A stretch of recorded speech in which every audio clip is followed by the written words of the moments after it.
আসসালামু আলাইকুম প্রিয় বন্ধুরা, আশা করি আপনারা সকলে ভালো আছেন।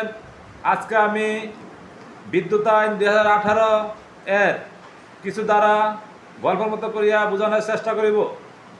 গল্পটি হলো মিজান নামক ব্যক্তির বাড়ি হইতে রহিম মিয়া 7 কিলোমিটার দূরত্বে কারেন্টের লাইন সংযোগ দিয়েছে।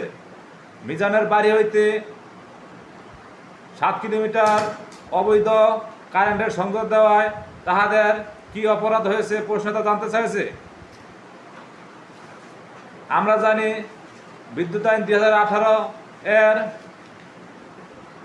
38 ধারায় কোনো ব্যক্তি অপর কোনো ব্যক্তিকে সাইড লাইন দিলে বা অবৈধ লাইন দিলে তাহার অপরাধ, যাহার শাস্তি 3 বছর এবং 5 লক্ষ টাকা জরিমানা।